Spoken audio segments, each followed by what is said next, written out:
Welcome to Newsfeed. I'm Tom Mustin. Today we're talking about boosting immunity and foods that could provide the opposite effect. Plus, the new optimism that movie theaters will make a comeback as more start to reopen. But first, Pfizer and its German partner plan to deliver even more COVID vaccines than originally thought. That's partly because a new plant opened in Germany to expand manufacturing. They also got approval to withdraw 6 doses from each vial instead of 5. Together, they planned on making about 2 billion doses. Now they're expecting to fill orders for at least another 500 million just this year. Meanwhile, the internet is lighting up with advertisements for COVID vaccines for sale. It's not clear if they're real, but names like AstraZeneca and Johnson & Johnson are being put out there for between $500 and $1,000 a dose.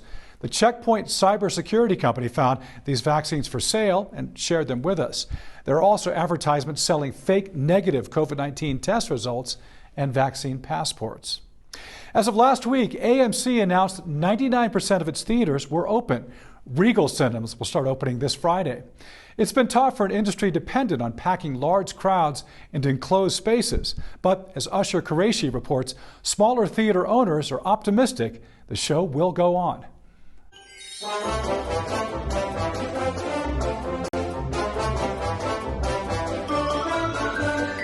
In the past few weeks, theaters have been allowed to reopen in big markets like New York, Los Angeles, and Chicago for the first time since the start of the pandemic. It's probably the toughest year we've ever had. I mean, the Pickwick has been open for almost 100 years. Dino Vlahakis owns the iconic Art Deco Pickwick Theater in downtown Park Ridge, Illinois. The classic movie house has been a mainstay here for generations, but closed on March 16th of last year. Movie theaters have had absolutely no income. The movie theater is worldwide a $48 billion business. And after March 16th, it went down to zero. It has been a tough year. U.S. box office revenues dropped by 80% in 2020 to $2.3 billion, compared to $11.4 billion in 2019. Without any showtimes, the Pickwick turned to innovative ways to stay afloat.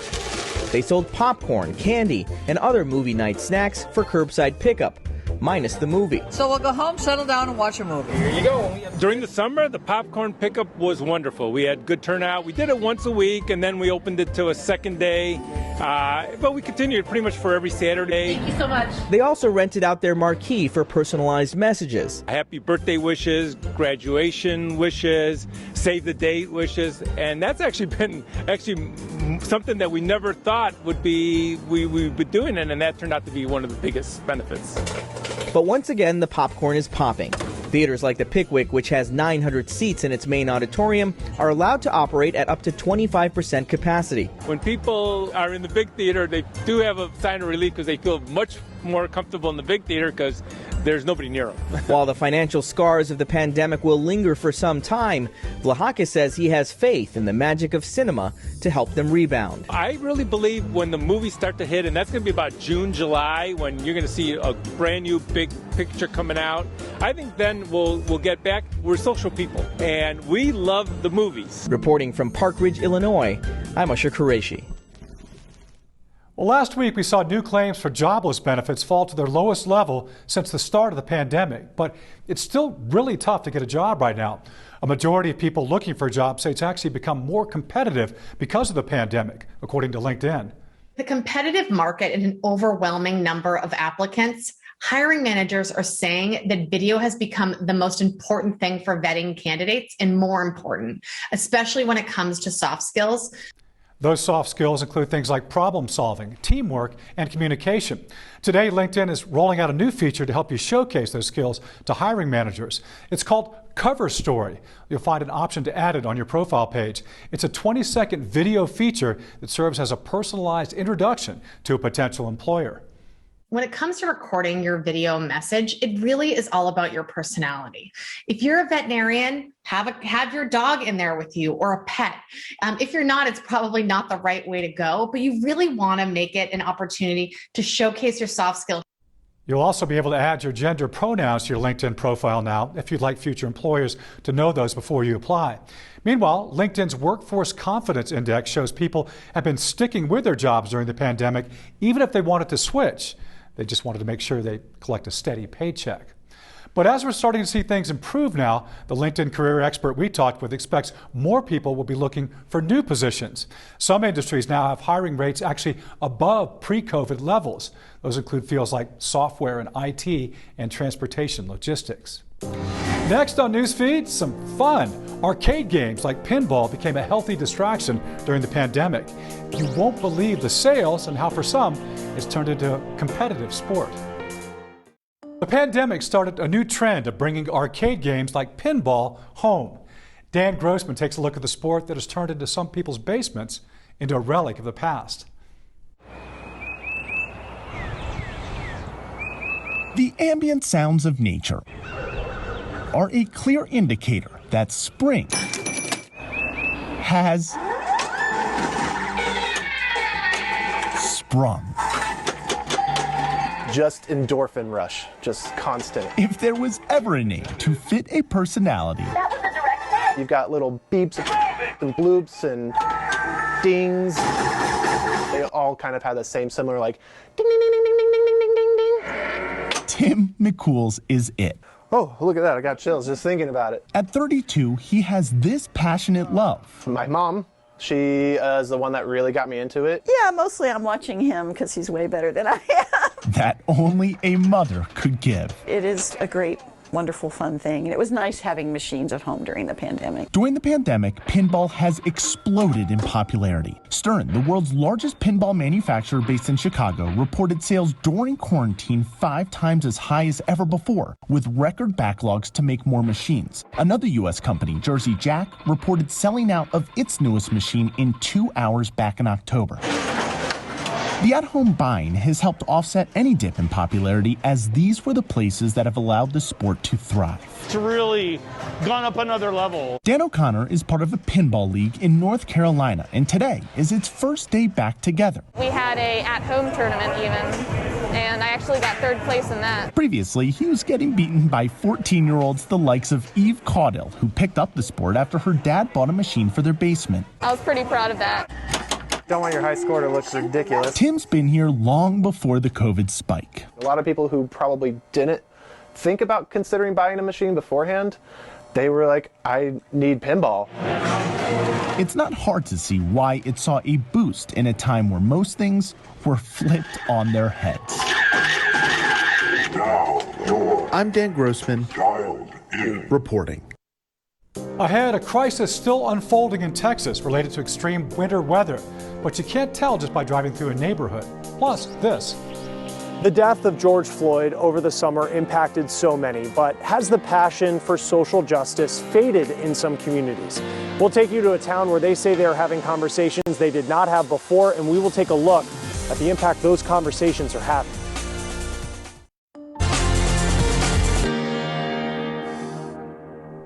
It's called an invisible disaster, perhaps the largest plumbing crisis of modern times. Many homes in Texas have had water restored or turned on by municipalities since historic winter weather earlier this year. But hot water or even flushing toilets still is not possible for those that need labor-intensive and costly repairs to their pipes.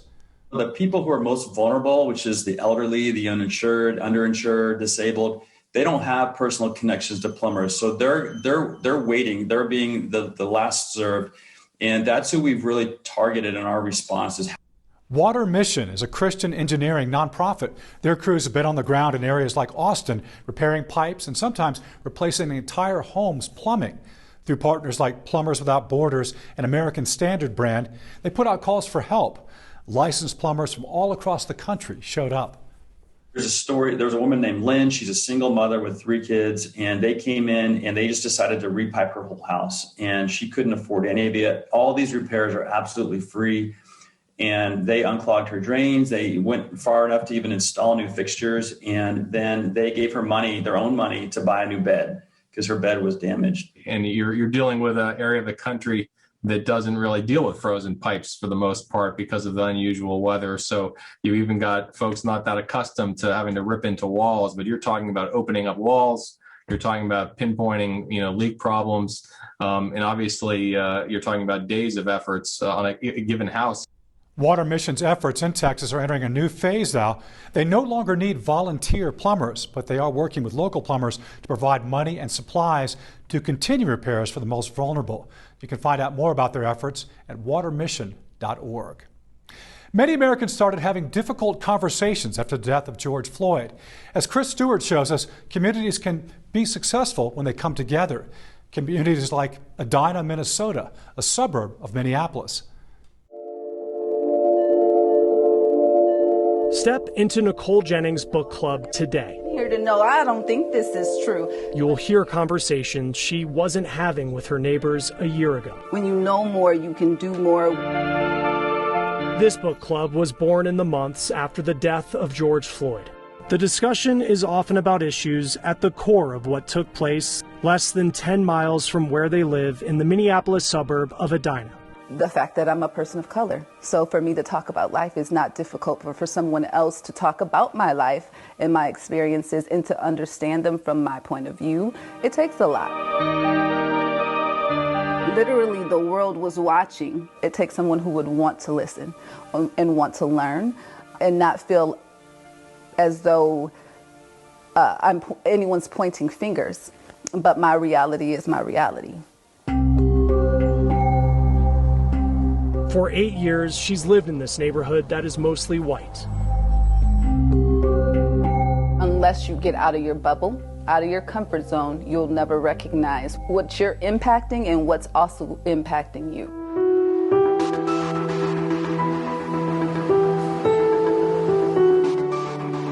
My favorite bumper stickers I've seen is "Change is good, you go first." Like many suburbs across America, Edina is evolving. Mayor Jim Hovland says his city has taken steps over the years to become more inclusive, like hiring a race and equity coordinator. Gaining a better understanding of what these issues have historically been for people that are different from us, that have faced more impediments in life, things that we just took for granted. Usually in Edina, I think we try and stray away from the hard conversations about race, diversity, and inclusion in order to avoid conflict. High school senior Shreya Kunkamola has taken an active role in Edina when it comes to social justice. She's building a virtual art gallery titled From Struggling to Healing. It's something that we can all come together with and come to appreciate together. And I think from that, then we have the ability to understand other people and where they're coming from. And you've inherited it. It's hard to know what progress looks like for an issue so deep. People paying attention to what it is that goes on over here. So personal. There's no yardstick for progress when you think about the centuries of acts that have not been discussed. Nicole says book club conversations have grown over the months to be authentic. We can take what we're reading and look around us in the world. It's the fact that we listen, and by doing so, we learn from each other. As we close in on a year since many parts of America started having uncomfortable conversations, Nicole says it's important the discussions don't go quiet. Ahmaud Arbery, right? That was before. And then right after that was Breonna Taylor. And it was like sequential. And again, you don't recognize it until it got in your backyard. That was frustrating. That was frustrating.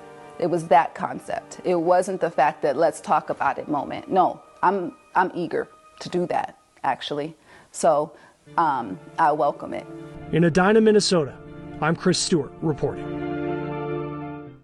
Some snack foods may be hurting your immune system, and during a pandemic, it's probably not something you want to hear. New research from the Environmental Working Group focuses on a preservative in processed foods called Tbhq. Many popular items contain it. The group says this shines a spotlight on a larger issue of how preservatives in our food are regulated. For decades, FDA has either let the chemical companies and the food companies decide whether these chemicals are safe to eat, or they've relied on outdated science and outdated reviews that don't reflect the most recent science. The FDA approved Tbhq for use back in 1977, but a lot has changed since then. The study from EWG shows the preservative impacts immune cell proteins, which can lead to a number of adverse effects. That may be playing a role in the rise in food allergies or making people more susceptible to getting the flu or making the flu vaccine less effective. Now, more research is needed to see how much of Tbhq it takes to cause noticeable impacts. In the meantime, the EWG is calling on federal regulators to look more closely at the chemicals the companies put into our foods. So we know there are chemicals like Tbhq, BHA, BHT, potassium bromate, some of the dyes. We have reason to believe that there may be health risks. So let's start there. The EWG says consumers can also play a big role by reaching out to local regulators or food companies. Ultimately, it is the consumers and the public buying these products, and they have the ultimate say. And so when people start raising their voice, we actually do see change quite often happen in the marketplace. For now, the EWG suggests avoiding Tbhq as much as possible. You can find products that contain the preservative at ewg.org. We go to work every single day looking to tell overlooked stories in American history. There's only a small number of the historical sites in America related to historic contributions from women or communities of color. Next on Newsfeed, we're looking at the effort to change this. History is worth telling. That's a complicated question here in the U.S., where some history is overlooked and can paint an incomplete picture. But as Maya Rodriguez tells us, there's now a concerted effort to better reflect our country's diverse history. Actor, singer, activist. Paul Robeson was a man who wore many hats. He was really a Renaissance man. From the 1920s through the 1960s, his career on stage and screen and his social justice advocacy took him all over the world. Because he was the quintessential father of the civil rights movement. And eventually to his return to the family home in his later years in West Philadelphia. Now the Paul Robeson House and Museum. Basically grew up with him being my Uncle Paul. Vernoka Michael lived across the street and just retired as the museum's director. Well, this house has meant a lot to this community simply because it sends out a message. A message about history, specifically Black history. A lot of our history and a lot of our story was not written down. And because of that, we're not able to trace a lot of the historic sites or a lot of our ancestors. So having a house like this that can date back to the 1800s, that's like a phenomenon. It's highly unusual because of the more than 100,000 sites listed in the National Trust for Historic Preservation.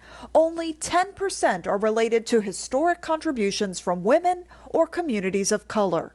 The number of African American historic sites is a mere 2%. We go to work every single day looking to tell overlooked stories in American history. Brent Leggs leads the African American Cultural Heritage Action Fund, part of the National Trust. They've set aside $25 million to preserve 150 sites related to historic Black contributions. One of those is the Paul Robeson House. We have real strong economic arguments to make because preservation is good business for cities and in particular for rural communities. So preservation has significant economic value. It's a placemaking strategy.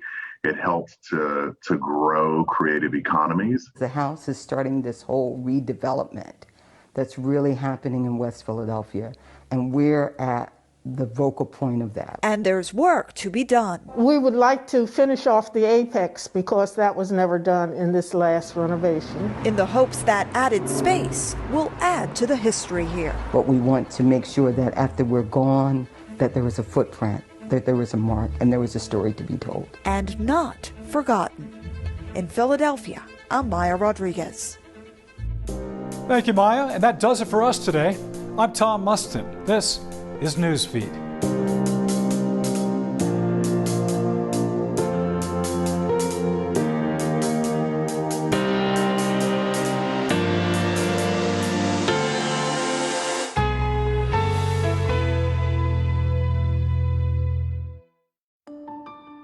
From the Seven Hills to the bluegrass, the riverbanks to the suburbs. This is home, where big dreams are born. A place to be creative, sing, and celebrate what unites us.